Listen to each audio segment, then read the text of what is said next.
For anyone who is watching and wants to tweet it to us, the hashtag is creating the future. The only place, if you've been watching at the blog, which is where it's streaming through, or you're watching through YouTube, we are not watching the comments there right now. The only place we're watching is at Twitter. So please tweet to the hashtag creating the future. And it's wonderful to see all of you.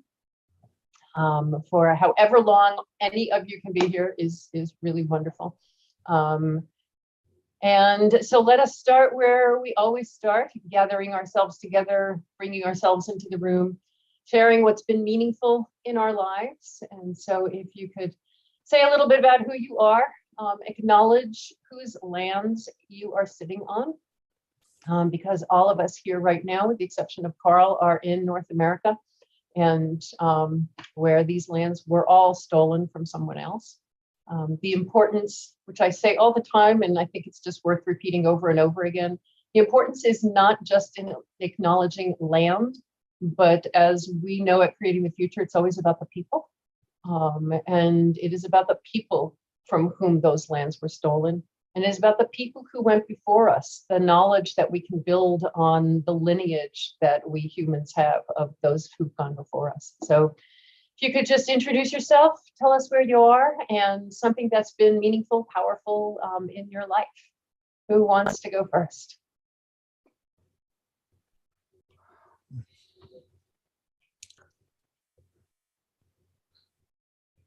Well, I will start. I love it. Thank you, Justin. It's always my favorite. You know, we've only been doing this for what, 10 years? And you all act like, oh, she's going to ask us something we've never heard before.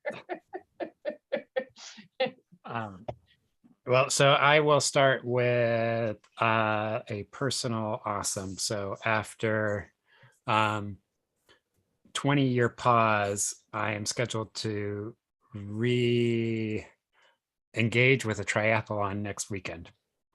So I will be so trying to come to terms with all of that. But what it actually means is I am physically invigorated and exhausted at the same time. But very exciting after such a long pause. And that ties into just how I'm arriving. So I did a big workout this morning, and then I had 3 interviews, so I'm both physically and mentally about here on a tank. So I am present. I fully plan to engage. As I had noted in the chat, I will be transitioning, but I'm going to try and stay connected for the whole call. Wonderful. Wow, wow, wow. We will be cheering you on from afar. Very cool. You are now my inspiration. I'll go next. Justin, did you want to say what land you're on, or do you remember right now off the top of your head? Because you're it is land upon which the Nacotchtank tribe thrived. Awesome. So I'm going to go next and say that I'm on the Omaha and Otoe, Missouri land here in Nebraska. And it's actually quite nice out today, and it's spring. All the flowers are coming up, and so that's part of my awesome. The other, I guess, awesome thing that, yeah, we just found out my daughter is going to be valedictorian of her class, which is she goes to a really big high school, like 600 people in her class, so it's very impressive. And so, yeah, so that's pretty exciting news for us recently. And hello, everyone. So good to see you. So glad you're here. Who wants to go next? Oh, I'll just start calling on y'all. Jackie, what's going on in your world? Hi, everyone. I'm Jackie Bradley. I'm joining today from the lands of the Wyandot and Anishinaabe, also known as Michigan. My awesome today is that I was able to spend a really great long weekend with family in celebration of Easter this past weekend. And it was really nice to just have some quiet time to spend with people that I don't get to see every day. Beautiful. Wonderful, wonderful. Carl Wilding, what's going on in your world? Everyone, good to see you all.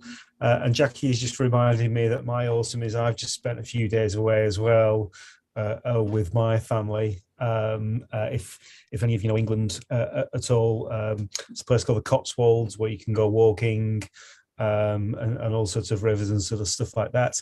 And my awesome is that my oldest son is back from university with us at the moment. And I'm not sure what university has taught him exactly, but he now does two things that he didn't do before he went to university. The first is that he drinks beer. So my first awesome is that I've had a beer with my son, which any dad will tell you, it's not a bad thing in life. And the second, which I'm really pleased about, is that he drinks tea. Now, if you come from England, like the fact that like your son drinks tea, he's a proper son. Now, none of this Coke crap. He's drinking a proper drink, so I can have a cup of tea with my son in the morning now, and that is awesome, believe me. Oh, wonderful, wonderful, wonderful. Dimitri always insisted that the best day in your life is when your kids turn old enough to go buy wine. Yeah. And you send them out to get you one. Honey, could you run to the store? Yeah. Farah, how about you? It's good to see you. Hey everyone, so excited as always to be here. I am chiming in from traditional Ohlone land here in Oakland, California, unceded Ohlone land, I should add. And my awesome is I just had a really kind of fun conversation with a potential client where we reframed how we were going to discuss compensation and salary in a way that felt more values aligned for me, and the work that we actually want to do together. And I think what I'm sitting with is that instead of it being like a tense or difficult conversation, it was just fun to get to talk about something from a different perspective, and instead of coming at it with a lot of like assumptions and fear, to just say like, and this is how I'm processing this, and this is what I would like. So that's always nice. And then in a personal awesome, I pulled out my sewing machine for the first time in a very long time. It was something I used to do with my mom when I was little, and that I could still remember how all the different pieces worked. That was just, it was fun. It was something super simple. I sewed a straight line, so nothing fancy, but still it was, I have a talent. Wonderful. Oh yeah.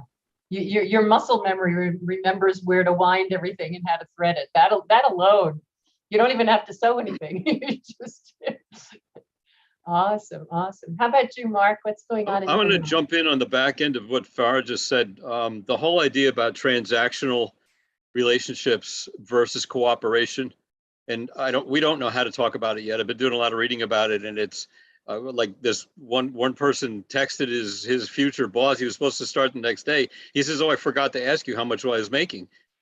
And the boss texted back and said, "Well, we don't need somebody like you who's only concerned with money." So that's an extreme. I'm sure it's an extreme case, but again, it gets in the way of our relationship, and it gets in the way of our work, our true work. I'm on the Korchog lands of Long Island, part of the Iroquois Nation, and one of the remaining tribes is, it's not really a tribe, it's a set of families, is the Shinnecock, who are on a parcel of land left over at the bottom end of the swamp on Long Island. No, it's wetlands, it's marsh, it's going to be the first thing that's hit by climate change and by sea level rise, and has been already. We've already suffered a foot of sea level rise here on Long Island, and it's just amazing. They're on a piece of land that's 800 acres, and Central Park is 830. So, yeah. So I'm well aware. They're not in our particular district as far as my work is concerned, but I just found out that we've got 3 disadvantaged communities in our own town, 2 in our town and 1 a little bit outside of town, which I wasn't aware. I knew in town, I knew, but in Calverton, really? So we're starting to pay attention to the environmental justice piece of this thing. Wonderful, wonderful, wonderful. And you, Dimitri, I'll hand over the mic. Thanks, Hildy. And actually, you are my awesome today, coming to you from the traditional land of the Tohono O'odham and the Yaqui peoples. The awesome is we have more plumbing problems. That's not the awesome part. The awesome part is we have a leak and it was dripping and the plumber's not going to be here till later, and we're, you know, you don't want mold in the wall, whatever. And Hildy said, well, you know, you can wick it into a bucket. So wrapped a piece of string around the pipe that was leaking, ran it down into a bucket, and even though it's going down at an angle, the water is dripping along or following the wick, basically, and going into the bucket. So I think that's absolutely awesome to have such a basic technique that's got a lot of science associated with it, but yet it's sort of like a household technique that works. So I am declaring Hildy my awesome for the day and having us deal with the plumbing drip in a way that made sense. So if you're still doing that on Saturday, it'll be the weekend.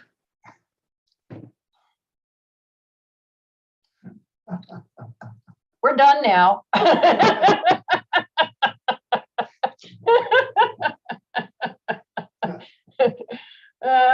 Yeah, unfortunately, there's been so many plumbing problems in this house over so long that I have watched all kinds of MacGyver things of what people have done. I was like, oh, we could do that. So that's normally not in my wheelhouse, but I have unfortunately seen it done. And yeah, we are back in the land of more leaks. I don't know. I'm Hildy Gottlieb. I am here in Tucson, Arizona, on the traditional lands of the Tohono O'odham people and the Pascua Yaqui. And I think my awesome is that Dimitri and I are planning a 3-week road trip through California. We're going to see all our kids. We're going to see our little grandbaby. Dimitri is going to be in a wedding. Those of you who know Troy Alford, I think some of you know Troy. Troy is getting married. Actually, Troy got married, and now they're actually having the ceremony. So he and his wife have been married for 3 or 4 months. They snuck off to City Hall, and so Dimitri is going to be in the wedding, which is just, first of all, that is just an awesome. It was just so sweet that he invited Dimitri to be one of his groomsmen. And it's going to be on one of the cliffs in La Jolla in the park. So overlooking the water, and yeah, so it's just going to be 3 weeks of, I really don't want to have a cogent thought for 3 weeks. That's my goal. So we'll see how long it takes me to get to that point. But very, very much looking forward to it. Yes. It's going to take you 20 days. So I'm in the process of looking for cufflinks because I have to wear a tuxedo in this thing. And I was looking at these really spiffy Starfleet cufflinks, which tells you all you need to know. So there we go. Yeah, so long as you're not wearing a red shirt when you go, then I think we're all fine. What are those, Carl? So I don't know if you can see those. They're cufflinks that are made from old watch parts from the Oh, I inside love of it. old watches. Very nice. Very cool. Love it. Very cool. Very cool. Yeah, what's a watch?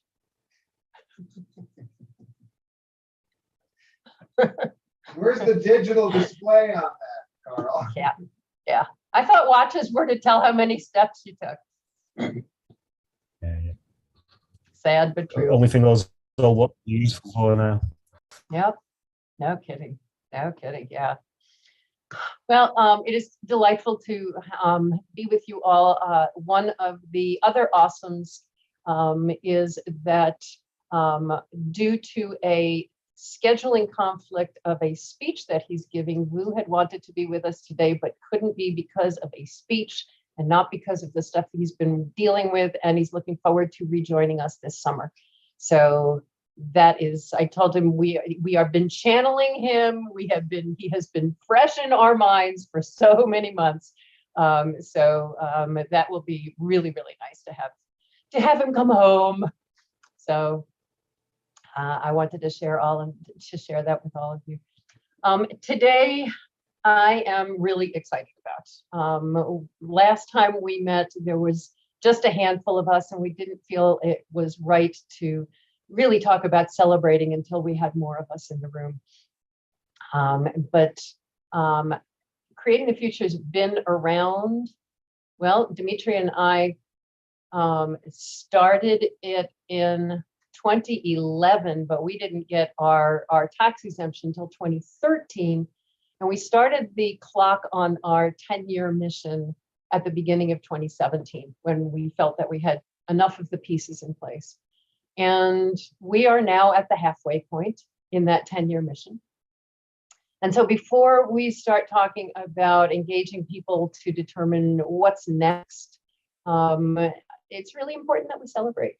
And it's so funny that we're so used to this do productivity, get stuff done in this madly capitalist society, that we forget to take a moment and step back and celebrate. And it was fun to be talking to somebody, I think I may have shared with you all, talking to someone several months ago when I mentioned that we had hit that 5-year mark, and that we were really thinking that we don't really need to experiment a whole lot anymore, that we know what the effect of catalytic thinking is. And she said, Hildy, are you taking time to celebrate that? And I had to say, well, we haven't yet. So what I thought would be fun is today to just sort of celebrate both your personal reflections, what you see as the past 5 years has made possible for you, for the communities you work in. If you are new to Creating the Future, even what it has meant in the past month or two that you've been part of these conversations. So I will kick off with the thing that I sort of half said, which is that we have been experimenting by applying catalytic thinking in a lot of different settings, from our own right here, talking about all the issues we talk about, to big demonstration projects, to small stories of what people are experiencing. And the fact that we no longer really need to experiment. We can still do it because it's fun to apply catalytic thinking in a whole bunch of different settings, but we no longer need to prove anything. And to me personally, that is immensely satisfying, exciting, and something to celebrate. What are you all celebrating? What is cause for celebration? Well, I'll chime in since we have a big long window to reflect upon. So 2 things for me. One would be having participated in an immersion course a lot of years ago. What I really appreciated from it was the integration of values, and I walked away understanding what it would mean to build a consulting practice based on values for myself, and having a genuine justification for it. I mean, as awkward as that sounds, to have a justification, but the real rationalization of why it was A, important, and 2, not only okay, but necessary to actually build the practice around a set of values. And that now has evolved into, that's what my work is aligning organizations to values. It's the core of what I do. And so having catalytic thinking as a framework to open that up for other people.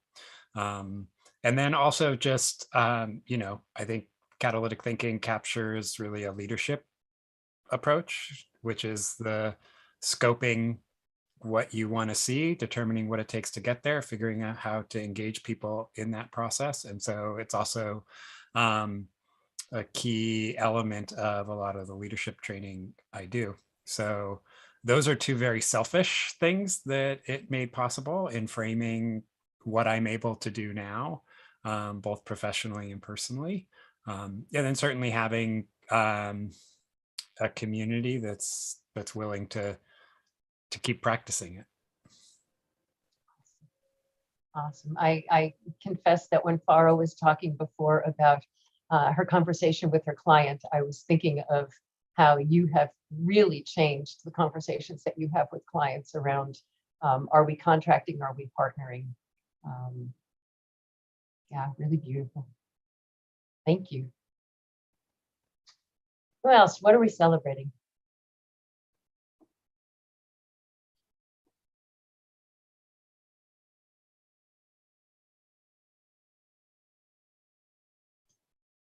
Okay, I'll go. I thought it looked like, oh no, far. You go. I saw Carl like move, mouth straight to move. Okay, so there's so many things, like how long, I mean, I've been sort of part of this journey for so long, including I remember very distinctly having the conversation about me joining the board, and I was in England at the time, and I was walking up and down the quay, I think, or I was walking somewhere along the quay, like from one place to the other while we were talking. And that was 7 years ago, I think, almost exactly, probably. And of course, before then, I'd sort of been involved in and part of also some classes, including I remember sitting in a class that we had, Troy was in,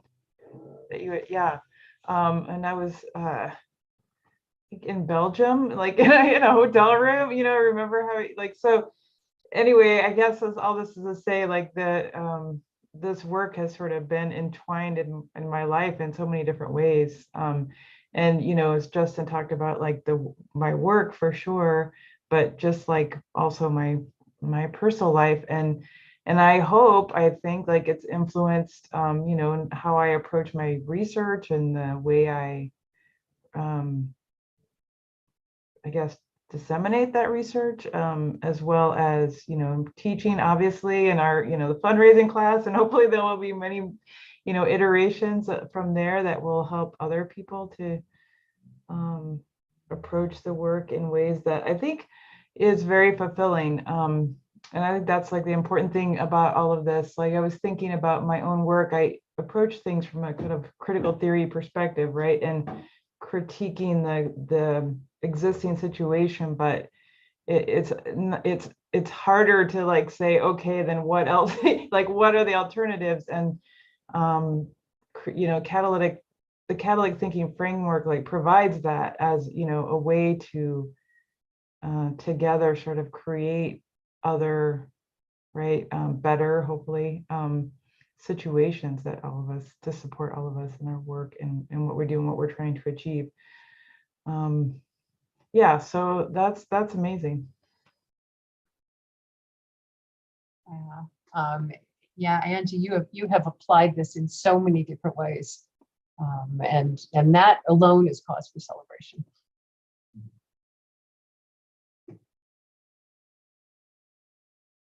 What else? What are we celebrating?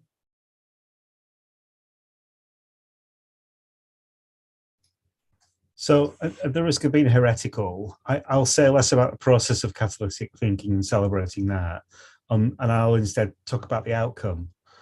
And I'll sort of say that the outcome of the process is that every time I always sort of seem to find myself engaged in really rich conversations that make me think and spark ideas off, and you just end up talking about things that you sort of haven't thought about before. And I think that's cause for celebration.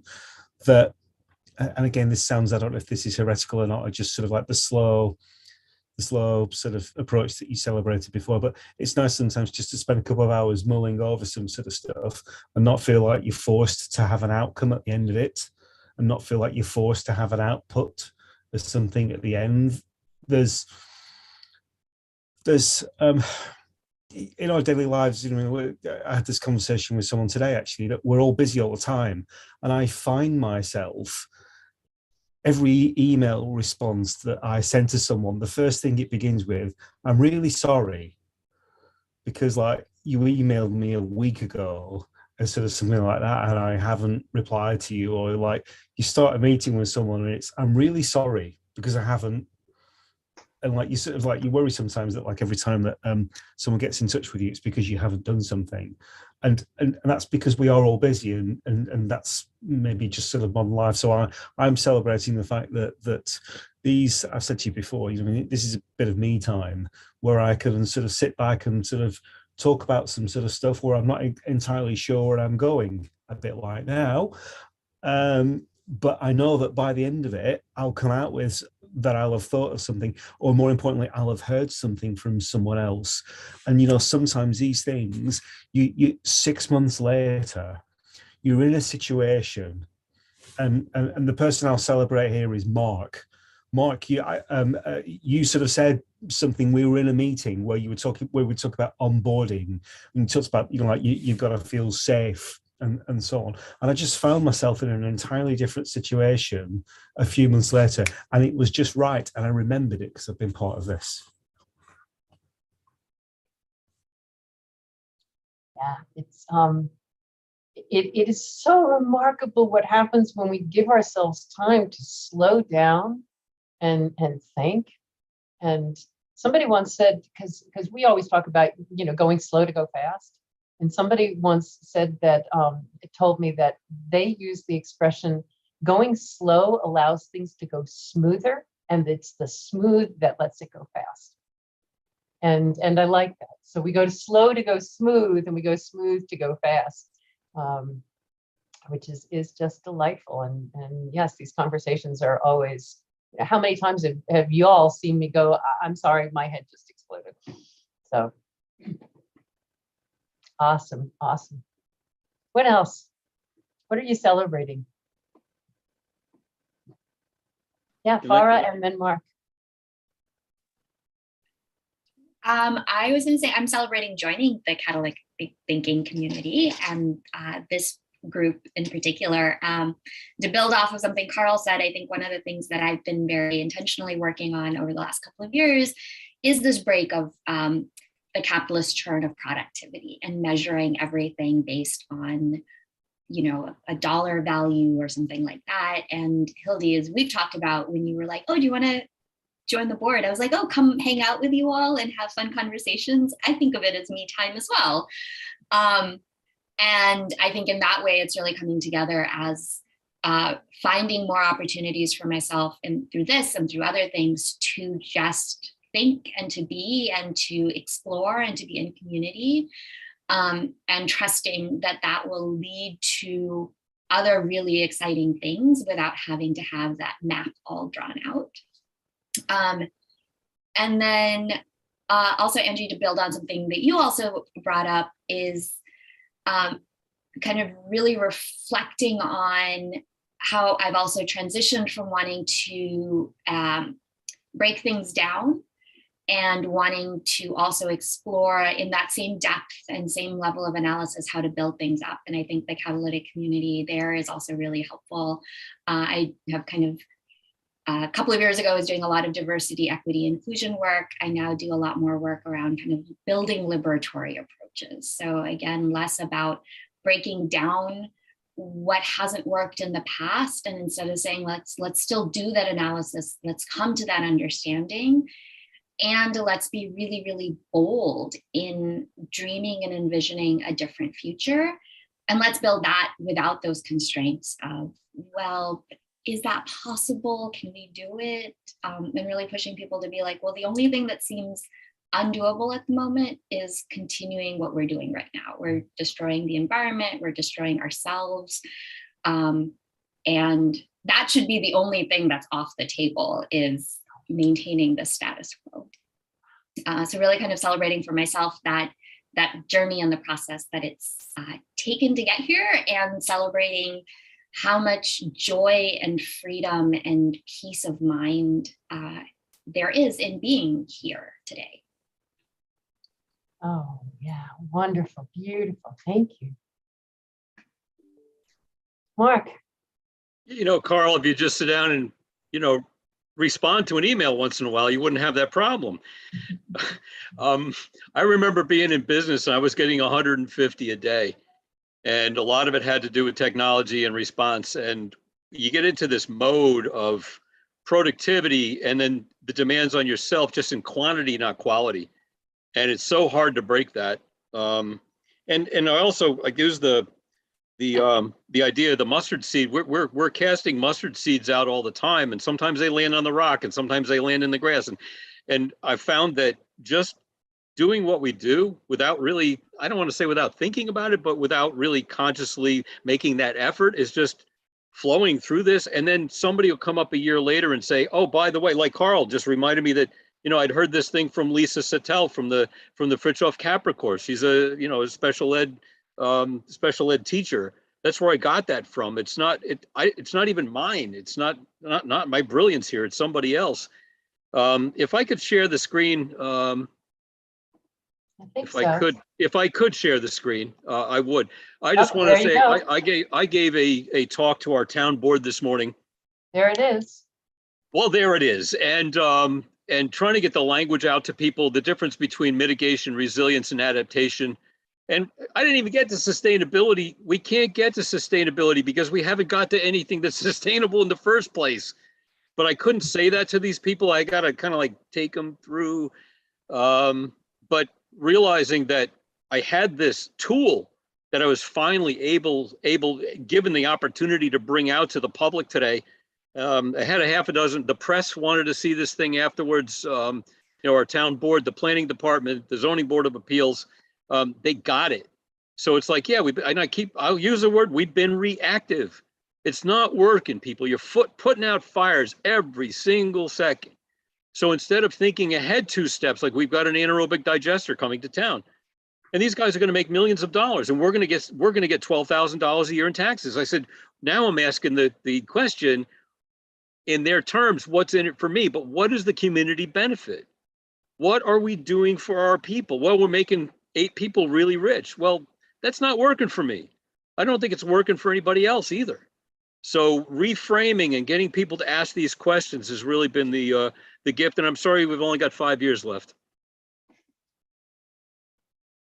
We have plenty of time. We have a lifetime. We have a lifetime. Ooh, and we've got 2 Justins, and nothing gets more exciting than that.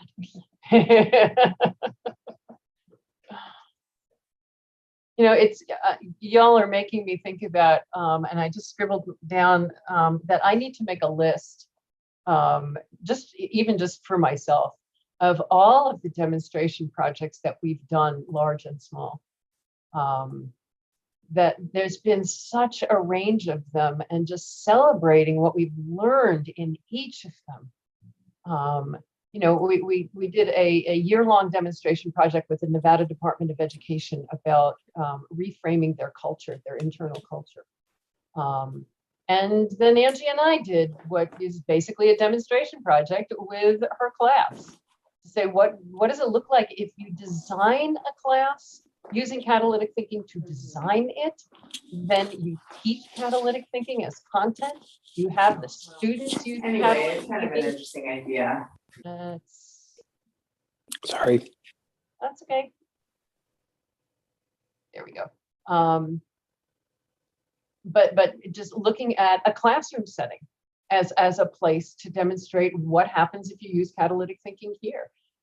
We have done demonstration projects in several of them in Canada with Vantage Point in Vancouver. One crafting, we've done several of these where we've crafted an entire regional conference rooted in catalytic thinking, trained all of the moderators and facilitators in catalytic thinking so that they could facilitate in their breakouts. Justin was part of one of those in Delaware. We've done it in Vancouver. I mean, so just this different range, and then the stories that you all share and that others have shared about what it's meant in their personal lives. From, you know, my favorite 2 personal demonstrations One y'all have heard, way too many times is my mom, getting my mom to stop driving. And using the framing of catalytic thinking to get my mom to stop driving. Dimitri and I, we're preparing for a trip, and all of this that you see behind me on the whiteboard, all those scribbles, is starting to prepare for the trip. What we need to bring in clothes, what we need for food. I mean, it's 3 weeks on the road, and what we used to find is that we were so focused on the trip being joyful that the lead up to the trip sucked. That it was like, we need to have this, we need to have that, we need to have, make sure this is done, and that's got to get done. Who's going to take care of the plants, and who's going to take care of the dog, and who's going to take care of the, and suddenly we started asking, what would good look like in the prep of the trip? What would it look like if preparing for the trip was joyful?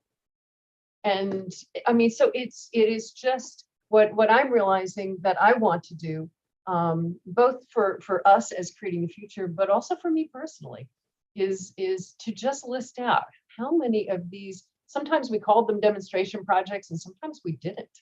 But, and I will tell you, one of the big things I'm celebrating is what we, as now an integrity team and formerly known as the board, have accomplished. I can't tell you the number of people still, and we've been meeting openly like this since there was Google Hangout that let us do that.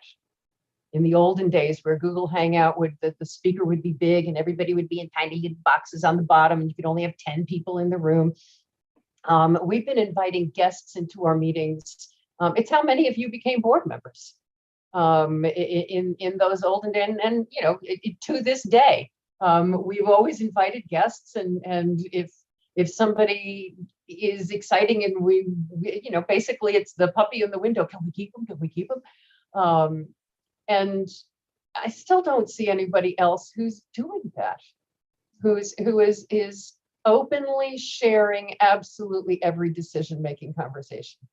And yeah, Carl noting that we switched over to Zoom before anybody had heard of Zoom. But just the conversations we've had, I can't tell you the number of people. So in this past newsletter, we shared some of what we've learned from creating our bylaws. And I can't tell you the number of people who said, can we reprint that? Can we share that? The stuff that we talk about, if we did no other demonstration projects, the stuff that we have talked about over the past 10 years, 5 years, however long, I'm celebrating that. So lots. Yes. So Hildy, you just slightly took away what I was going to celebrate, which is the fact that we have these conversations available going back half a decade, roughly. And that they are, I was thinking about TED Talks. Oh yeah, you can go get a TED Talk, but a TED Talk is not a conversation. It is a lecture. And you don't feel like you can participate watching it a year later. You learn from it and it's great, but this, you sort of feel compelled to participate.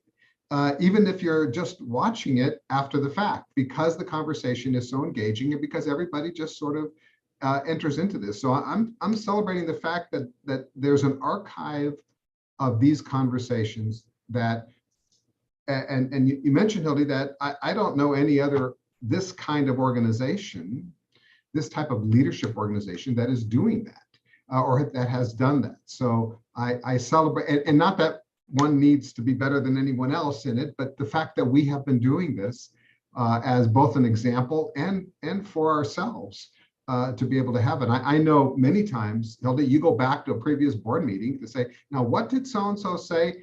How many boards that I have been on over the years that we may have had a great meeting or a lousy meeting or whatever, but it's gone. The meeting's over. There's some notes that are there, but you don't get the tone, you don't get the inflection, you don't get the joy or the sadness that comes out of a particular conversation or discussion. So I'm celebrating the fact that we chose to do this, and we have marched to that tune with gusto.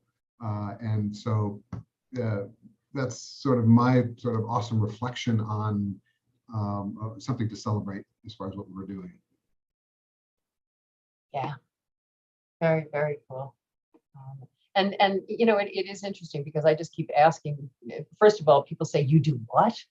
And in terms of the openness of our meetings, that anybody can join, anybody can sit in the room with us, anybody can tweet, anybody can, you know, and so part of it is that reaction, but the other part of it is, okay, we've been doing this for a long time and telling everybody we encounter that we do it. Why are we still the only ones?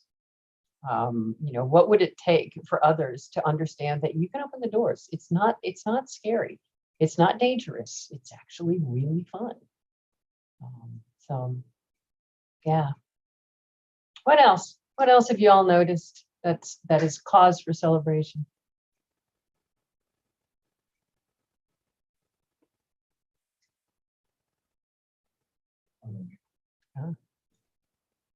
One of the things that happens really frequently is someone will approach us, primarily Hildy, and say, oh, I have been following you for years, or I have been, you know, applying this forever. And we don't even know who this person is. We've never had any direct contact with them. And it is, you know, the celebration is that the seeds of ubiquitousness are planted, you know, the mustard seeds, as you would say, Mark, are out there, and that folks are incorporating this into their work and their life and whatever, and that occasionally we have the little snippet of knowledge where someone comes up and reveals themselves in the sense of, yes, I've been practicing this or trying to incorporate it or whatever for years. So to me, that's a wonderful thing to be celebrating. Yeah. Anything else that is occurring to you all? And then we can take that good stuff and apply it to whatever is next.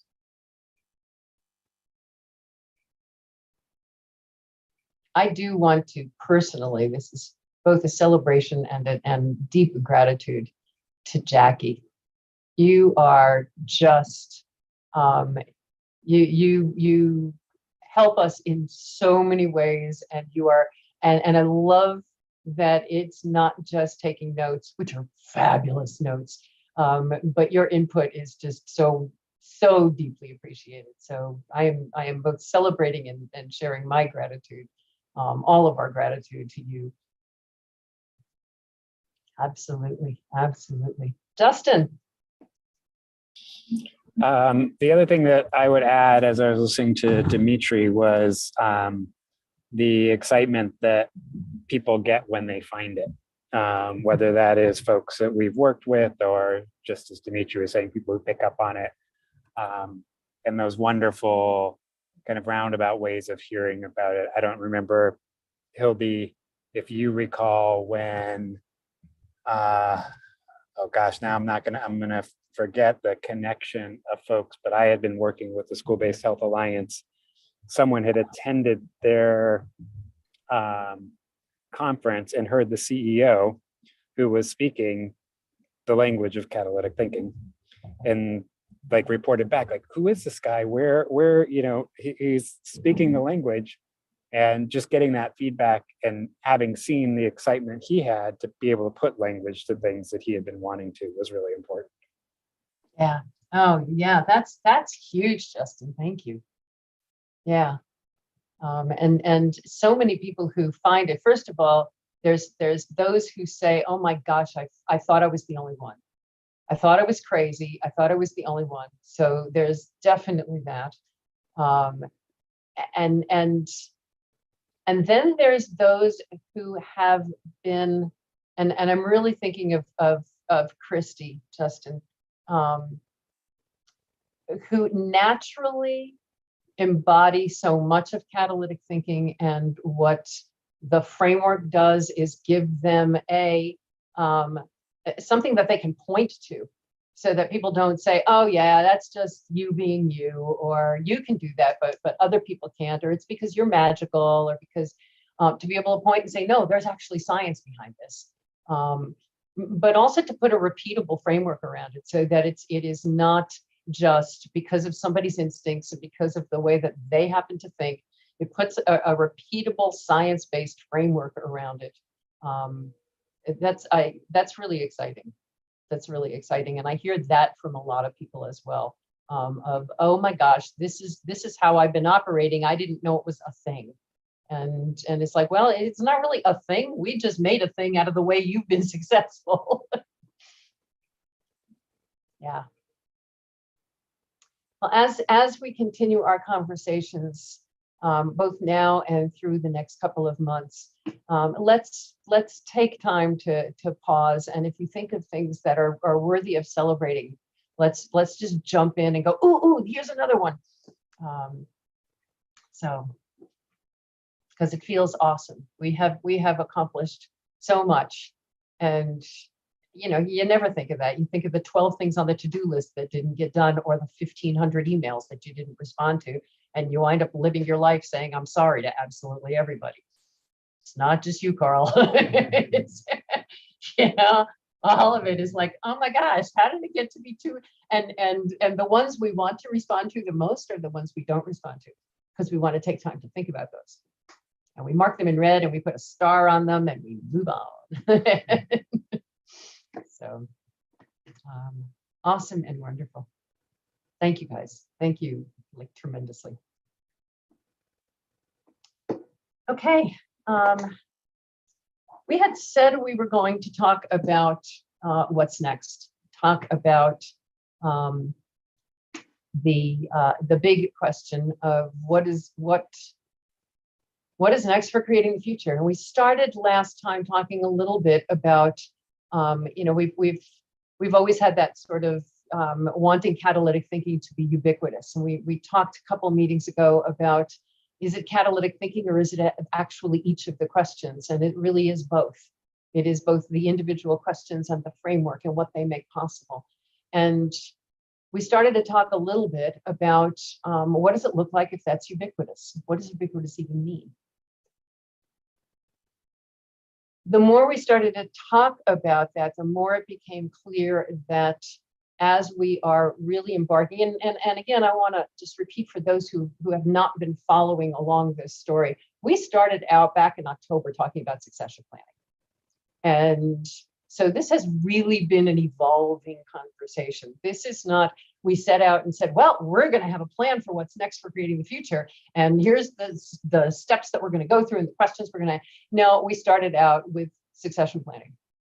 We started out by the first question in catalytic thinking, which is who would be affected by our succession planning. And at that moment, we were calling it succession planning. And we listed that long list of everybody who is connected to creating the future in any way.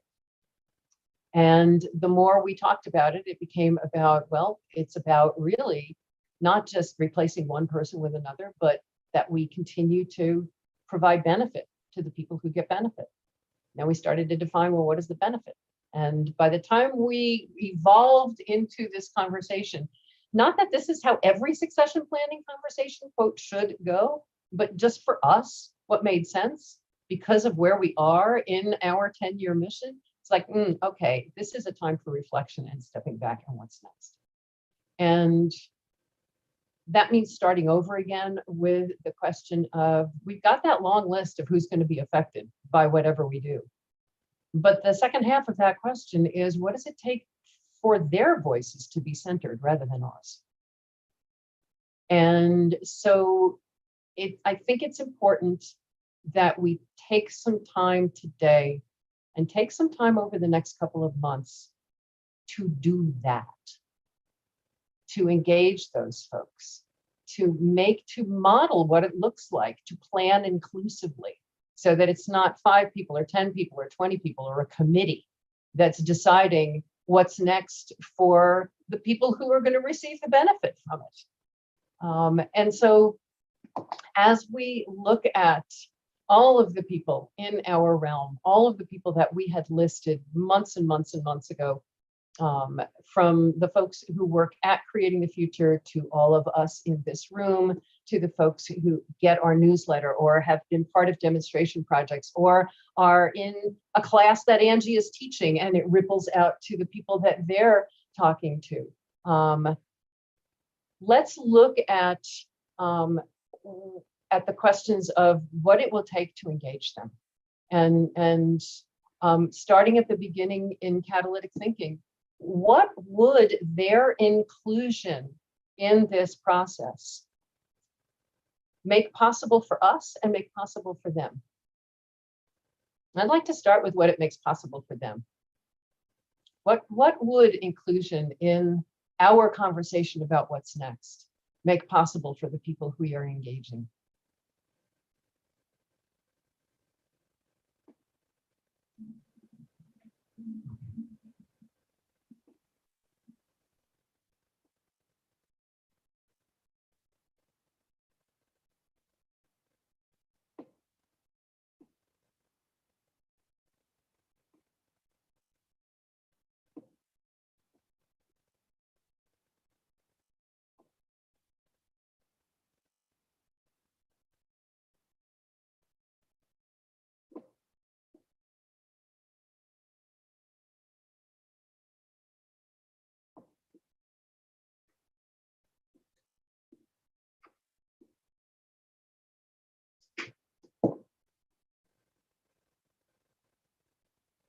Yeah, Carl.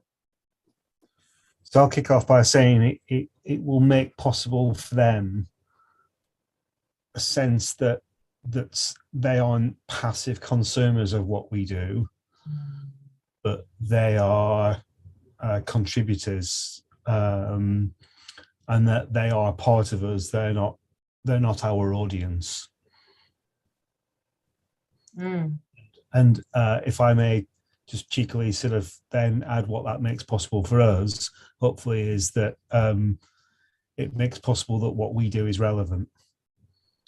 Because I sort of, every time I sort of think about non-profits, charities, whatever, and what's the biggest risk facing them, and everyone always comes back, oh, it's lack of funds. And it's never, ever lack of funds, it's lack of relevance. Yeah. Justin noted, because he's in the car, feeling ownership for what they want and having a space to see their role. Yeah. Yeah. And it makes possible an opportunity to practice catalytic thinking in the process. Yep. To build on that, because I was thinking the same thing, is it also makes possible all of kind of these insights and reflection points that we all get and benefit from being part of this process. And, you know, thinking of people as kind of leaders in their lives and in whatever role they play within kind of professional spaces as well, it helps make some of these things, everything else possible, right? So this idea that transparency, that open meetings, that all of this, part of it is experiencing it, that unlocks kind of continuing curiosity about, okay, so this worked, or, you know, leading succession planning with questions and with engagement has led to these things. What else does that open up for me? Beautiful. Yes. Yes. Oh my gosh. Yeah. And I just said, Carl, I want to just read Justin's right now. They are part of creating the future as opposed to receiving it, which builds on what you were talking about, Carl. Yeah, Carl. So some of you will know that, you know, I was involved in a membership organization for most of my career. And an expression I heard about a decade ago about why people or organizations join membership organizations was that they join for what they can get, but they stay for what they can give. And involving people, at the risk of this sounding a bit sort of, I don't know, philosophical, it gives people a chance to be mutual. It gives them a chance to be altruistic. and these are behaviors that make us feel better. I mean, it's giving is good for you, and the opportunity to give your insight and share with others and contribute to a process that benefits the community. It's not just that it helps you do your job better, but I genuinely believe it makes people feel better at the end of the day. Yeah. There's a Robert Thurman quote that I never can remember in the exact words, but it is that taking makes us feel scarcity, and that when we give, we feel the strength because we feel we have something to give, which is really powerful. I love the thought of people feeling and experiencing it. And building on what you were saying, Farah, I'm reflecting back on, and I've shared with you all that one of the demonstration projects that I was part of over the past year was coaching the folks at our local food bank here in a very inclusive planning process, where the community, basically the community was the ones being facilitated in these questions of what would good life look like in the community, what would the conditions need to be in place, and the food bank sees their role as implementing what the community said, what the community aspires to. And all of those individuals getting to experience that, which completely switches the power dynamic. It completely, because they're used to going to the food bank and getting a food box. And you know, building on what you were saying, Carl, in terms of getting versus giving, they were in a position of power. They were in a position of giving. They were in a position of contributing, not standing in line waiting for a food box. And I think there's something just really powerful in the more people can experience that, the more they might come to expect it, which would be awesome. I expect to have power rather than I expect to be subservient. That would be pretty neat. What else would inclusion make possible for the people that we're engaging? Justin is saying it removes the belief that there's propriety behind this, or an owner of it, or an originator of it. We're all practitioners of it and can contribute to its growth and evolution. Yeah, and you can hear that said, you can hear that stated, but there's something about experiencing it where you realize, oh yeah, I can add my 2 cents, and it's actually worth 2 cents. Yeah, Dimitri. Eliminating the black box of leadership decisions. Oh, wow. That so much of what happens is, yeah, I can read minutes of a meeting, but I don't know what real discussion went on. It's usually a motion made, motion seconded, pass or fail. And this is the black box opened, and it's a white box now, so people can participate and see it and hear it. The other thing about making possible is we talked at the very beginning about the difference between transparency and openness, and using the metaphor of a window that's open versus glass that you see through. And so often transparency is it's transparent, you see through it, but you can't really affect it, what's happening. And this is open so that you can affect it, and you're encouraged to do that. And you know, we work as hard as we can for a little organization to monitor Twitter feeds and to open the door. You know, I mean, we've got people who come into our meeting all the time that get to be part of that openness and not just transparency of what's going on. Yeah, absolutely. Absolutely. The one other thing I would add, and this also veers into, it's also something we're going to get out of it, is around kind of language and context as well, in terms of how are we taking some of these frameworks and making them increasingly more relevant for increasingly kind of larger numbers of people, whether that's through kind of, again, not just the translation of the questions, but what role do questions play in different communities and different structures. What is actual like construction of questions, things like that. And again, I think this allows space to start practicing some of that, to start hearing some of the questions, not just like, as Dimitri was saying, like seeing the process, but experiencing the process in a way that I think will help all of us then take that and further contextualize it for different communities, for different ways that we engage with questions and thinking in general. Oh yeah. Yeah, there's so many people that have either been part of our meetings, a part of different conversations that have told me that, you know, a single question and frequently is, what would it make possible?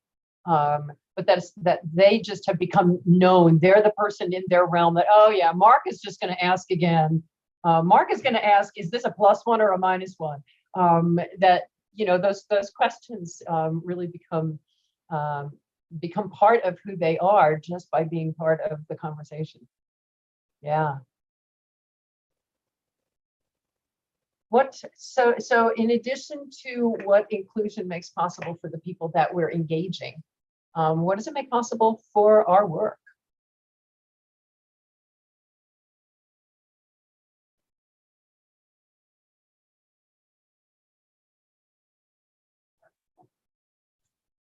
I think maybe Carl said it earlier, or someone, you know, that if we have better outcomes, or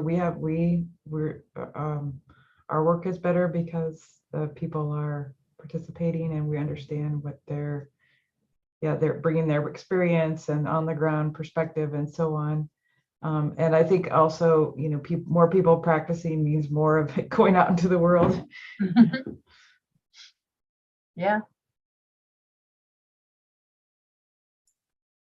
I'm also really excited about all of the things that we're going to learn from having these conversations.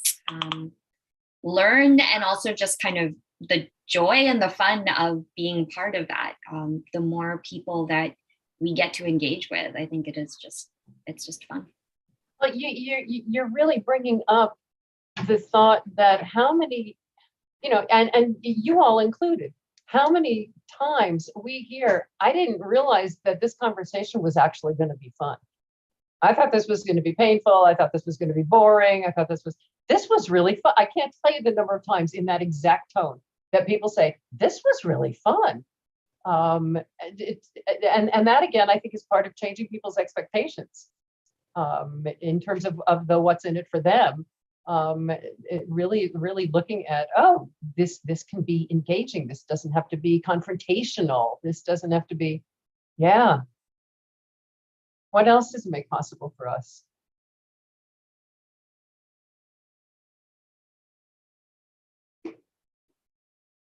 And I do think the additional perspectives, lived experience, ideas, thoughts, insights, is invaluable. Is absolutely invaluable. The more people we include. To me, there's also, I'm thinking about it. So it's coming out of my mouth as I'm thinking about that. It could be a bad thing. There's a values thing here. There's something that just feels right. Just period. There's something that feels right about not making decisions for people, but with people.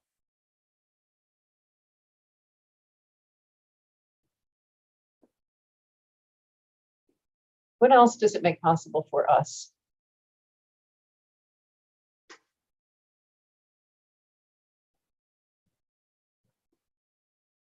For the work of figuring out what's next.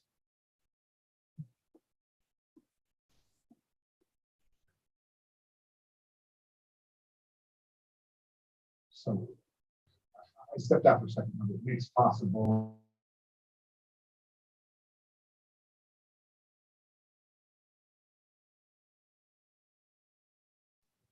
Both Hildy and Dimitri are muted right now. We can't hear either of you. They're probably talking about us.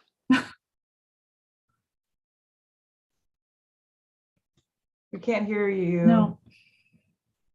I wonder if they muted their sound. There we go. And then they said, "You wouldn't believe it, Dimitri." I'm That sorry, sounds like- I didn't realize we were both muted, going back and forth between muting and unmuting. Dimitri was asking me to clarify what the question was, because he had to step out. You'll never guess why, because the plumber arrived.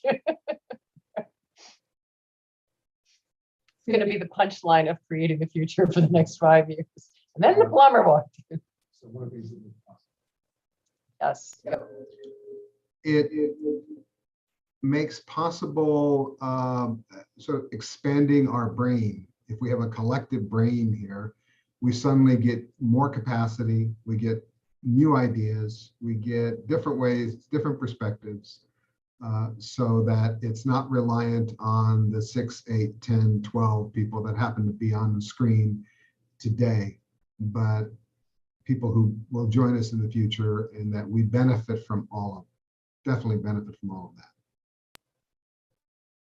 Absolutely. Absolutely. Yeah, I think it's why we've always opened our doors. It's why we've always it's why we asked the question in the first place. Justin is noting it's the process that decides, people that execute. That's interesting. I would love to know more about that. Well, when you were talking about having to make the decision, I think one of the things that catalytic thinking does in general when you engage people with it is the decision actually becomes quite apparent. It's the implementation of the decision that becomes the part that you actually have to act on. Sure. Absolutely. Absolutely. So what would it take? What needs to be in place for people to feel that ownership, for them to have the experience of it, as several people noted, to be able to practice catalytic thinking alongside of us, to be able to contribute? What do they need to know? What do they need to have? What do they need to feel? What do they need to believe in order to get all that benefit? I think one of the important pieces is time, for two reasons. Like, you know, as we've talked about, we're all feeling this like, oh, we're not responsive enough, we're not fast enough, we're not, right? And holding that kind of weight and guilt, I think, does inhibit our ability to think more creatively and to be open to possibilities. And so being able to reach out to communities in a way that doesn't add that level of guilt, or like, oh, here's another to-do item on my to-do list, I think for me is important. And the other piece, again, and I think we've all talked about this, is that insights come at different points for different people. In all of the workshops I do, I start off by saying a lot of this isn't going to hit for 6 months. And that's not because we're not learning correctly, or because I'm not, you know, leading correctly or facilitating correctly. It's just learning kind of happens, especially for adults, when it happens, and it has to be relevant, and an example has to be kind of in your face. And so also I think time allows people to maybe have an initial thought or something, but then to go back to their lives to kind of experience some of these things and come back and be like, I was listening to a random podcast, or I was having a random conversation with a friend, and this thing just hit. And I'm now sitting with this, like that moment where you're sitting with something and you're like, this was an epiphany moment, like something just clicked. And our ability to be able to harness that, to be able to say, okay, give us not just those initial thoughts, but those moments of certainty. I think that all requires just time. Oh yeah. Oh my gosh. Yeah. Yeah. That applicability piece is tremendous.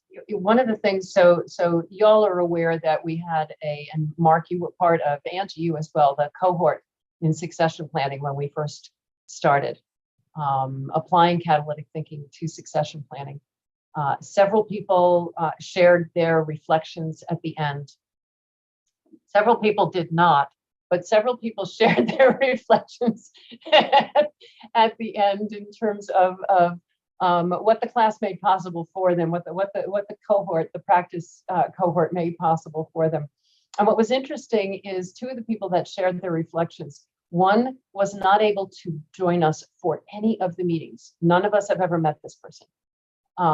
But Dimitri, to your point, they listened to all of the conversations because they were recorded.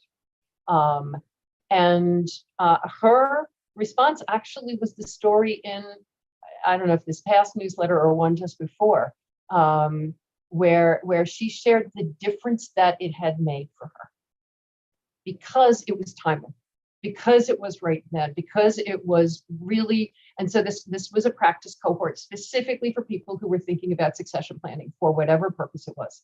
So to your point, Farah, it was something that was very, very applicable in their lives right then.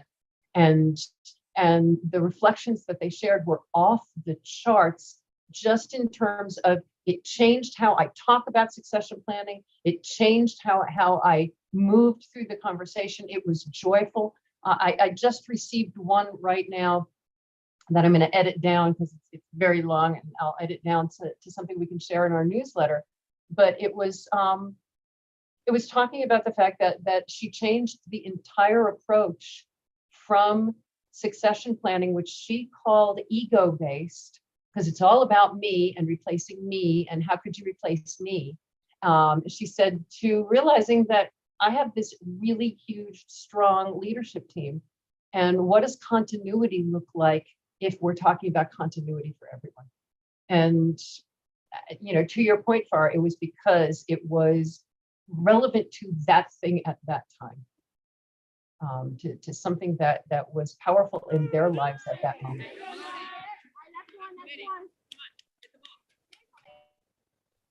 Oh, he's made the ball field. There you go. There you go. It's a good thing we're not on the river, because Justin's got one who's rowing. There's the ball field. There's the ball field. We got it. That's great. That's great. What else? What else do folks need to have in order to feel they want to engage and to receive all of the things that we're thinking that is possible for them? What do they need to have? What do they need to know? What do they need to feel? I think they need to see how it connects to their Gratitude for their sorry. participation. Yeah. So that a sense of appreciation Mm-hmm. that they're there.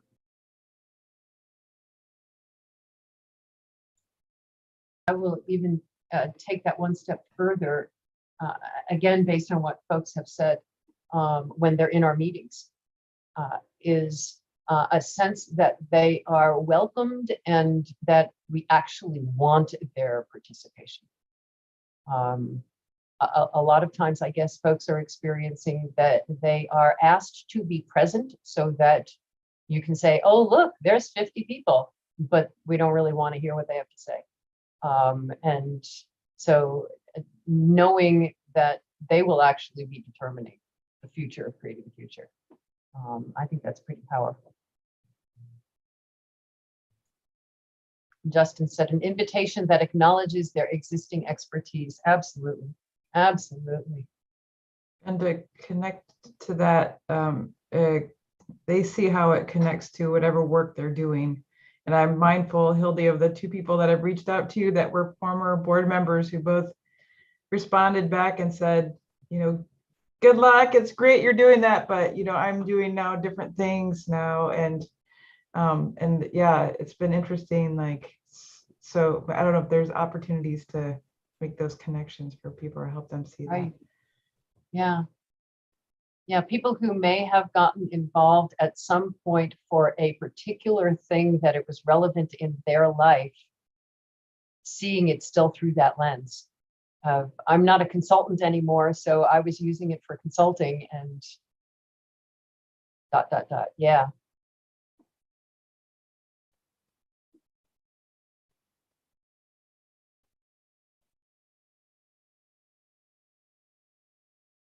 There's also something, you know, and Farah, you're making me think that the time piece and it doesn't add guilt, but there's one more thing, or I sign up and I say, yes, I will, and then I realize I can't, which is usually my problem. I think if they need to have different ways, we need to be able to meet them where they are, different ways of participating. That it can't just be, you need to be able to be at a meeting on July 12th at 10 a.m. That there needs to be a variety of ways in which that they can participate and have their voice heard and acknowledged and invited.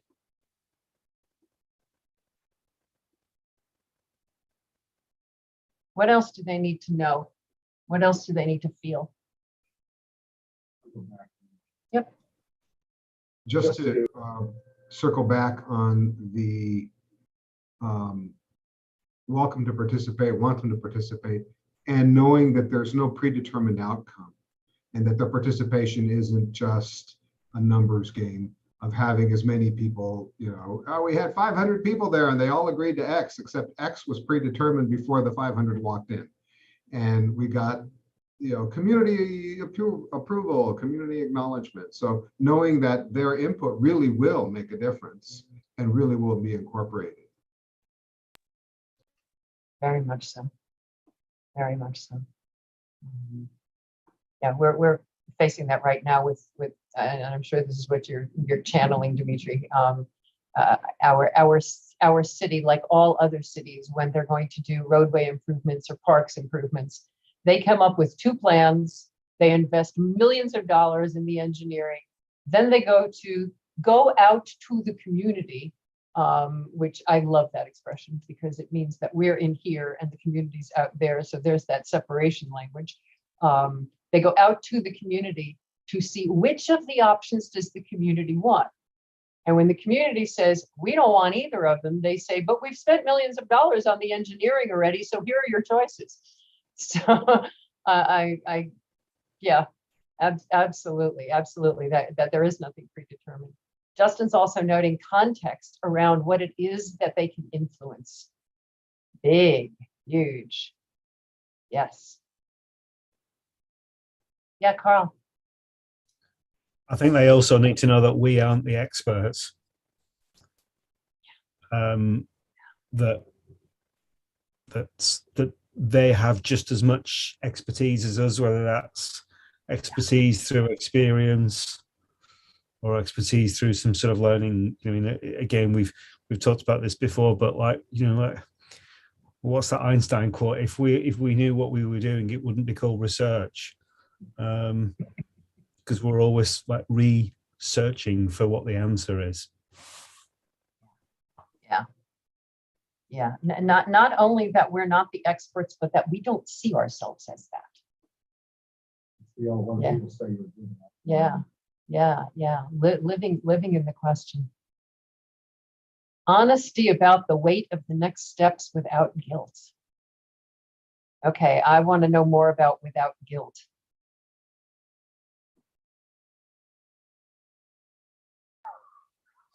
Well, I think that, we are talking about the sort of distribution, proliferation of things. That means the weight of carrying on and moving things forward as it gets distributed.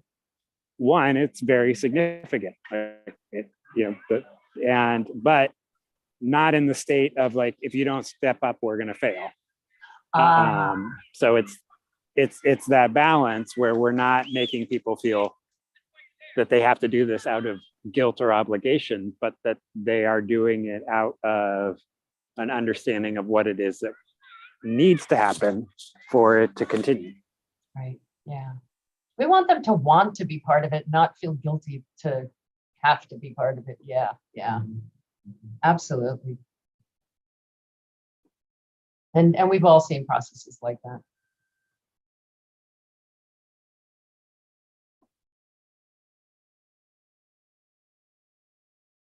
What are various ways that you have seen that have been successful in terms of engaging people in real inclusion in whatever the thing may be, very, very large, very, very small? What successful ways have you seen? Yeah, Blair. Creating options for people. I know the job that's got to be done, and we're never going to do it ourselves. The 8 of us or 12 of us, or I mean, we might be at 30 at this point, and each one of us starts integrating our skills together so that no one person's going to be able to do it, and asking people to come and help. And that's not even a good framing either, but and I'll back off that. But the idea that creating enough interest and enthusiasm to come to the table and say, well, I know how to do this and I know how to do that, without saying, I need you to do this and I need you to do that. It's not how we work well anymore. And it's great. I mean, I'm loving it. We're doing a repair cafe on Saturday, and we just put out the thing. Do you know how to fix anything? I'm not asking for, I need a sewer, I need an electrician, I need electronics, I need a kids teacher. And no, we didn't do that. Whatever just shows up. It's what's the word? Organic in its formation. And this one's not going to look like the next one. And if we do this one, we're going to do another one soon in another town. And it's not going to look at all the same as this one. So we're not coming with preconceived notions. We've got a framework. We've got tools in that we know how it's supposed to operate. We know that the overarching thing is creating community, and relationships. And I don't remember who was talking about it, but creating relationships isn't going to a meet and greet at 5 o'clock over cocktails and forcing your business card on 100 people. I've been there. It's horrible. It's disgusting. I'm without business cards at this point. It's like you meet people and you make a connection, you send a couple emails. If it works, it works. And if it doesn't, it doesn't. Maybe they're going to come around a year from, and this is what we find happening all the time, creating options for these people to engage themselves. So we're not putting out a request for help. That's why I backed off of that. Yep. Yes. Beautiful. Yes. Yeah. One of my favorite questions, and I'm not sure how it relates here, but it may. We'll figure it out. What do you love doing that you wish people would ask you to do? I love that question.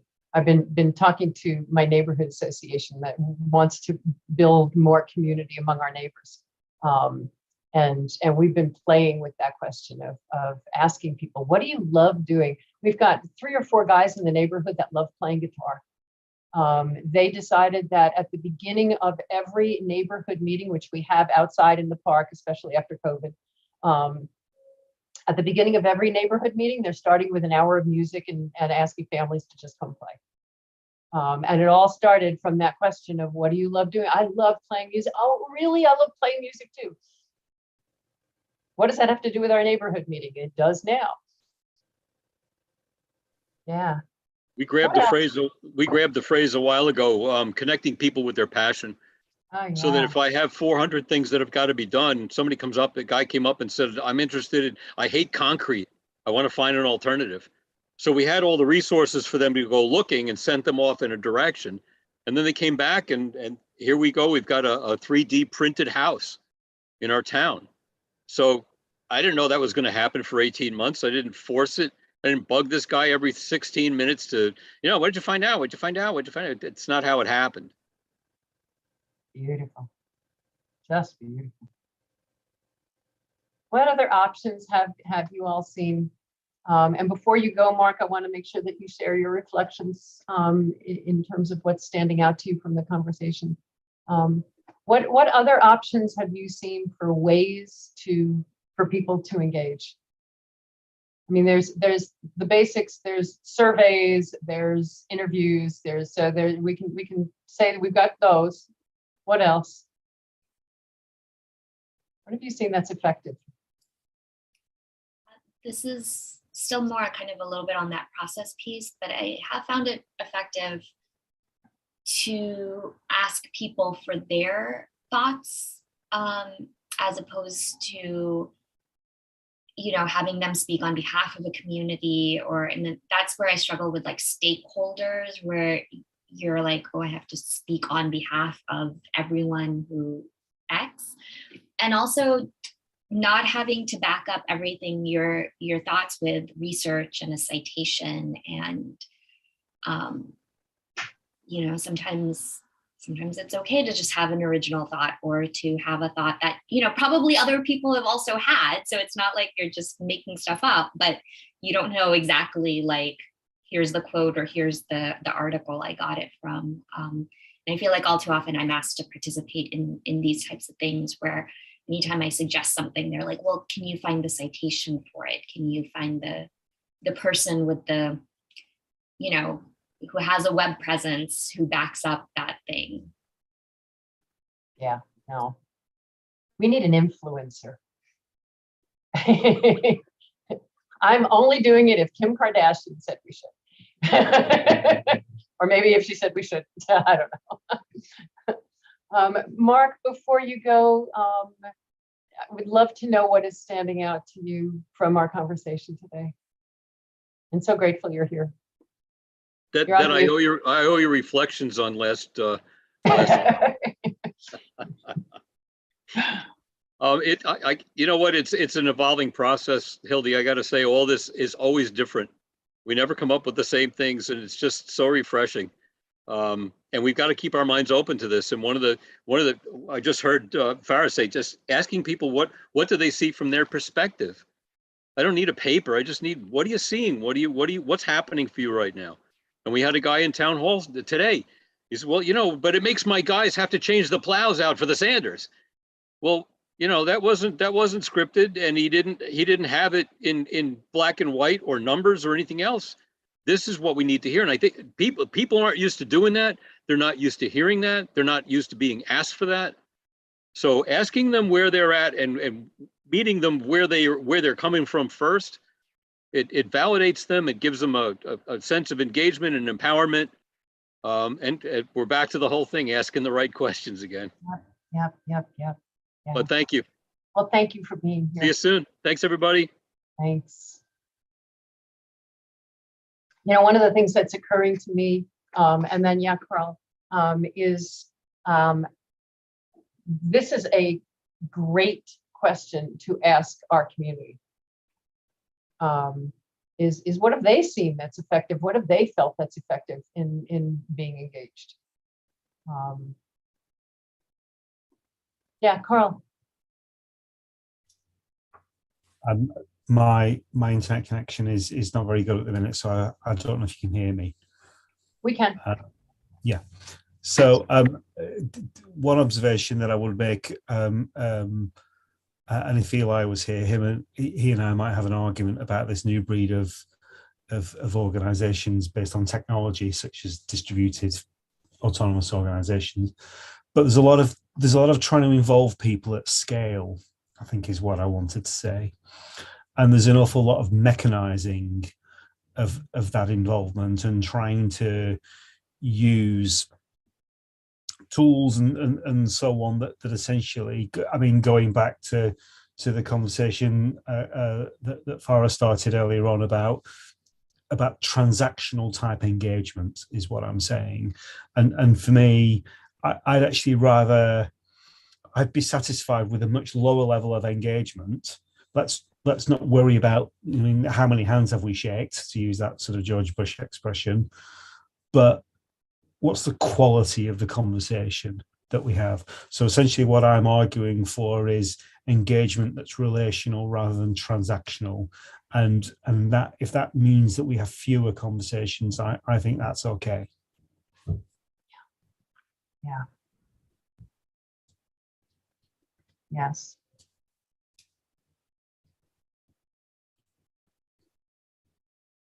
Well, sorry, just by the way, what hasn't worked, and if you think about, I mean, how this sort of applies in terms of politics, what hasn't worked is raising people's expectations that you're going to give them a voice. and that you're going to listen to them, and then you engage them, and then they see that nothing changes.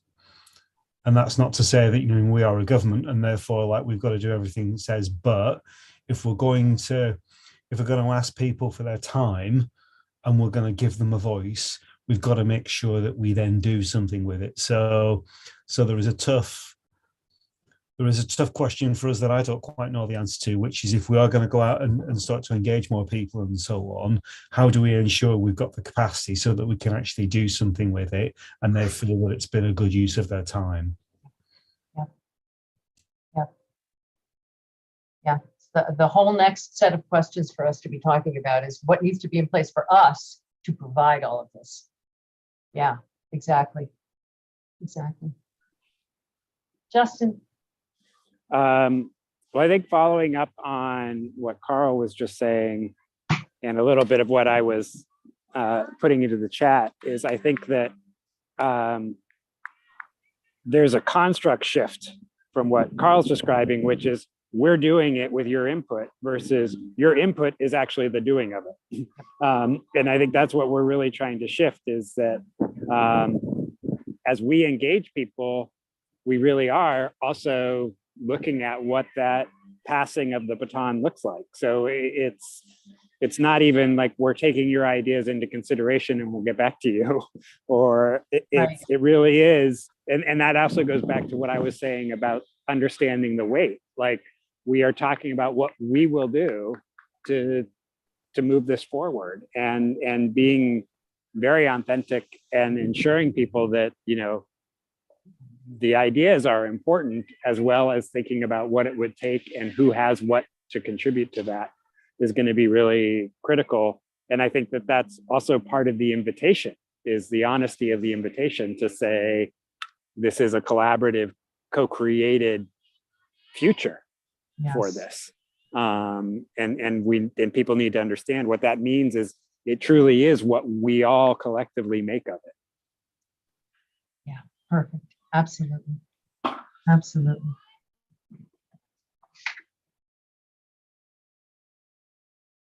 What other ways have you seen that have been successful? What examples, if you go back in your memory banks, and it may be hard put on the spot, you know, we've been talking about slow thinking and it suddenly occurring when you're in the shower that, oh yeah, there's that. So we may come up, and as you come up with examples, when you're in the shower or driving or wherever, let's shoot them to each other. But what have been processes that you have been part of that you're like, yeah, this is how we should do it?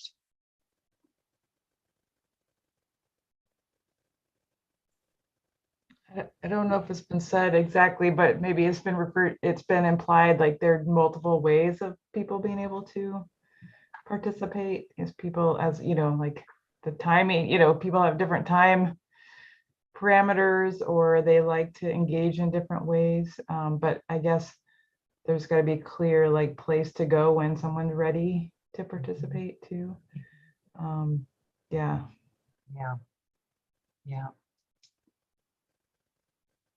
I think I may have shared with you that when we were doing the work in Nevada, such a huge piece of that, because it was about cultural shift, not that it wouldn't have been anyway, the importance of providing spaces, not just for people to talk, but to be heard, to be listened to, which several of you have mentioned. In terms of the lip service piece. Yes, they did surveys for those who that was the place that they were the most comfortable, which is the, you know, the tick boxes, or they could fill in the blanks.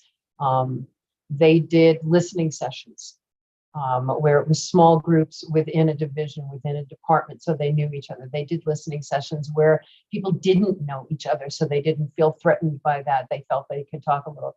The superintendent of education started doing weekly, what he was calling coffees with the chief, where he personally would be in the room and asking people what would be, and the questions were catalytic thinking questions.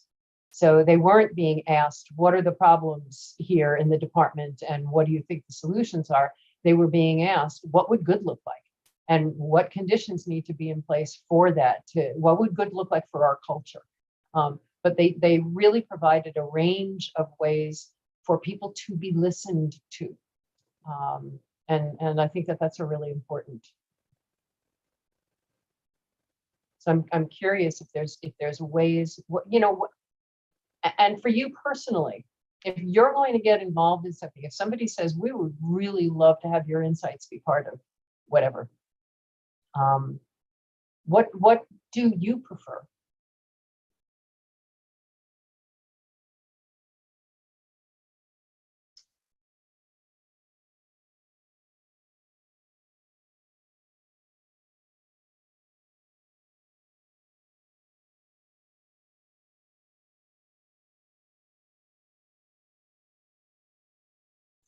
I think it has to be, yeah, easy sometimes, at least for the beginning, and clear about, yeah, I guess, what, where, and when, and how to participate, and where it might lead, I guess. Yeah. Yep. Yeah. Yeah, you're making me think clear about our expectations. Are we inviting you to one meeting and then saying, no, you need to be here for 5 more? Or, yeah.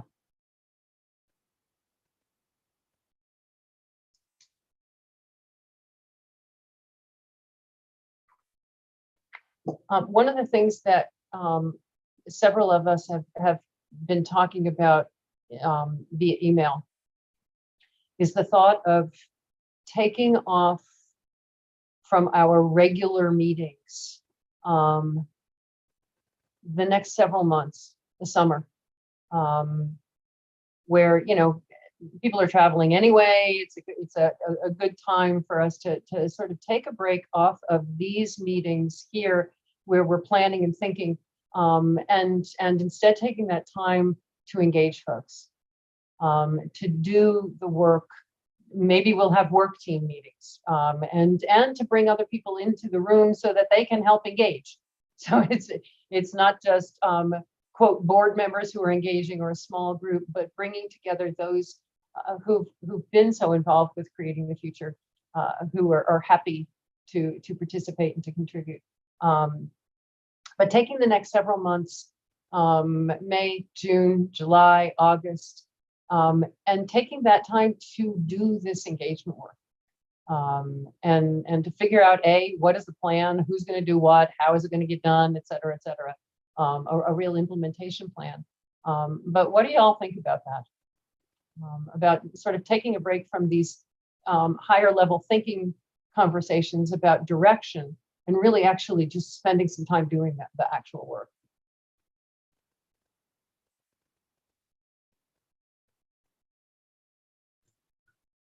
What are the difference between what we're doing now and actual work in your mind? Like, what do you, yeah. Good point. Well, and it could be, figuring it, first of all, it's who's going to contact people. It's the doing stuff rather than the planning and thinking of a lot of what we're very good at, and it's been our job. And we've said this is not a board that makes decisions. This is a board that ensures we're walking our talk. We've been very, very good at that. But there's not been a lot of doing because the rest of us have been doing that. And so just thinking about, making phone calls or writing emails or actually the stuff of what it takes to actually engage people. And part of that is going to be planning. And, obviously it's going to be, there's going to need to be what strategies are we going to use, what approaches, what actions will we take? And it could wind up being that Carl loves to write letters, so he's going to do that. And Angie loves to make phone calls, and Farah loves to do podcasts. And it could be, again, bring what you love doing in a way of engaging. So figuring that out and then actually doing it and spending the next several months in that, in the actual engagement rather than talking about engagement.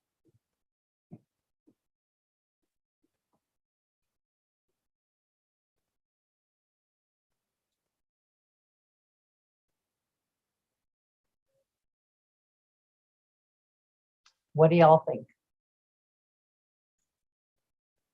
Well, who's left to do the engagement if we're not doing the engagement?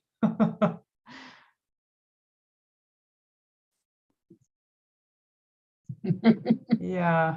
Yeah. And that doesn't, and it can't be. I mean, that's not walking our talk at all. That's not walking our talk at all. But I think if we take time off of our monthly meetings and use that time to come up with a plan, figure out who's going to execute that plan, and yeah, Justin. One thing I think that I'm feeling, which is a little bit of it might be just a bit of the unease, is what the invitation is. I mean, we've talked about sort of the nature and feel of an invitation that helps people engage, but I do wonder if in this window, we do actually need to regather around that.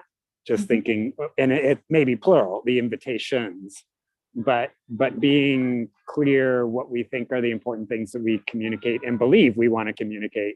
Yep. As we are, connecting with people over whatever medium that is. I think for me, it's less about the tactics of it, but it is still perhaps coming to a little bit more clarity on the invitation. Yep. Yeah. Yeah. And also, what are we inviting people to? What are we asking of them? What are we asking of ourselves, et cetera? And I think taking time to do some of the nitty-gritty stuff.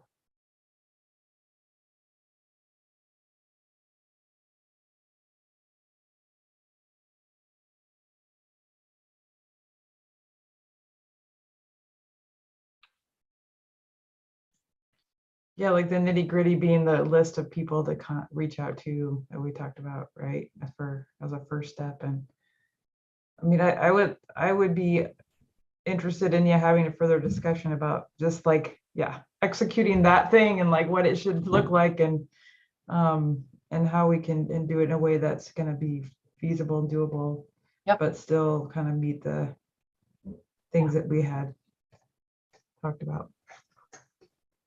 Yeah.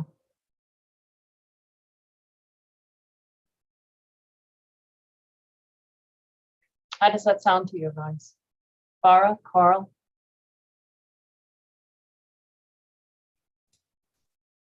Yeah, I think that's okay. Sorry, everyone, I'm flagging a bit. It's getting a bit late here, and I can see it. it's past my bedtime. I'm sorry.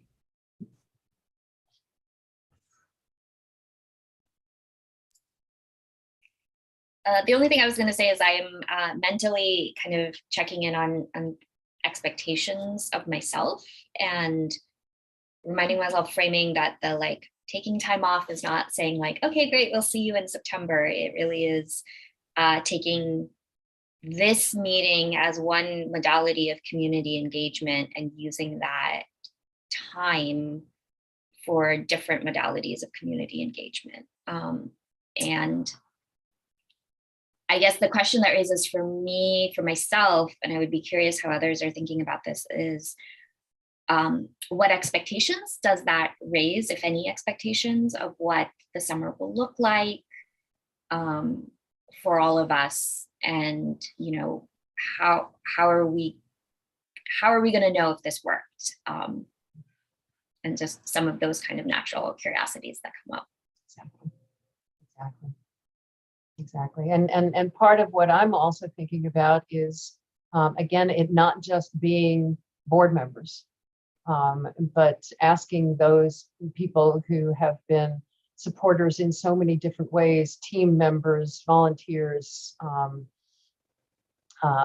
Do you want to be part of this? Do you want to be part of the effort to then engage? Do you want to be one of the engagers? And I think probably the first step for all of us, because I don't know what it looks like either. I think the first step for all of us is to get together and create a plan of what will that look like, and each of us stepping into whatever we can do. If we can't model what it looks like, A, to engage our community meaningfully, and B, do so in a way that is human for us as the people doing the engaging, then that's not us. Putting it positively, we must model what it looks like to do this in a way that's human and possible. We can't go out and say, well, the first step is to be inclusive, and the second step is to say, no, this is too hard, we can't do it, so we'll ask 4 people. We need to come up with ways that make sense. And so I think that the first step is that we have the session and figure out what the plan is. We've already determined what the plan needs to accomplish, what it needs to create for people and for us. Figuring out what actions make sense, and being as Dimitri and I are going to be gone the month of May, we can plan that for early June, and that gives us time to invite others who may want to be part of that.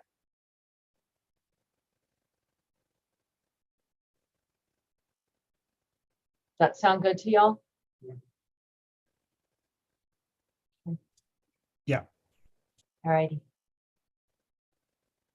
And with that, we are 10 minutes from the end of our meeting. Carl, it is so way past your bedtime. I am so proud of you, honey, for staying up. It is late in London. If y'all could just take a deep breath and let's think about what is standing out to you from our conversation today.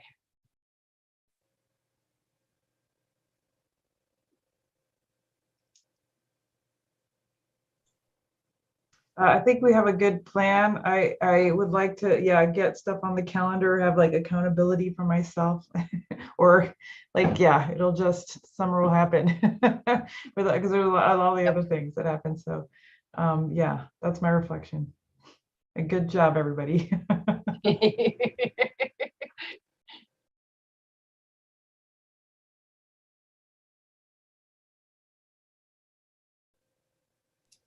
Well, then I'll add to what Angie said, that I think today has been a good mix of thought-provoking conversation that I've really enjoyed, and we've sort of mixed it with some practical. Actually, we need to do some stuff, which is good, and I will say again, I think the theme for me of the last few meetings is that having Farah now join us, having Mark join us, and so on, it's having different sort of views and new perspectives. It's really good.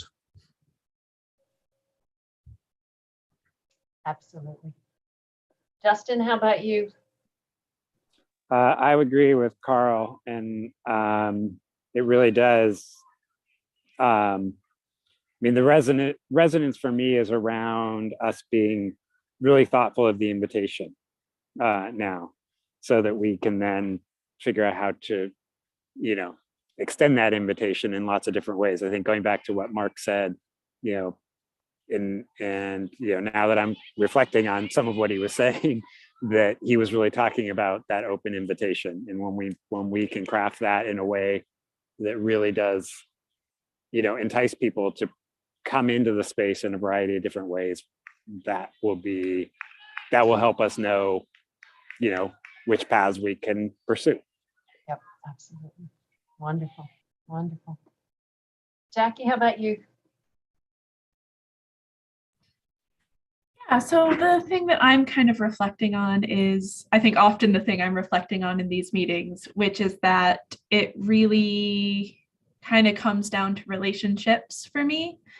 And I think it's really exciting to hear about all these possible ways of building new relationships and engaging with community. And I think that's kind of tempered with almost fear or disappointment of, well, what does that mean for this relationship though? Because this relationship is built around this meeting. And so there is a little bit of that uncertainty for me as well of, I like this relationship. And like from a very selfish standpoint, well, what does that look like for me then? And how do those relationships happen outside of this meeting then? I like this relationship too. Dimitri, how about you?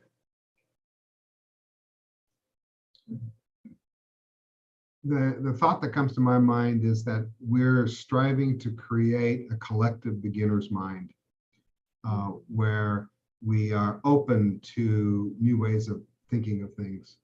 You know, I love reading about the history of science and how, you know, this idea was, this is the way we do this, you know, and then some new thoughts pop up and suddenly that not only do we not do it that way anymore, but that way was counterproductive, or that way was the worst possible way of doing that.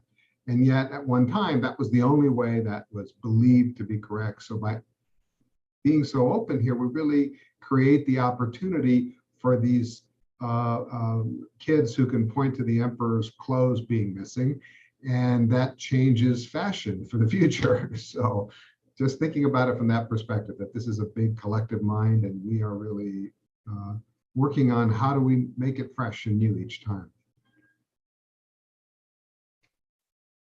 Yeah. I am taking out of the meeting excitement. There's something really exciting about what's next and not having to be 4 or 5 or 3 or 10 people that decide what's next for a whole bunch of other people. I'm excited about modeling that very, very first question in catalytic thinking of what does it take to center the voices and the lives of the people who are going to be affected by whatever it is we do.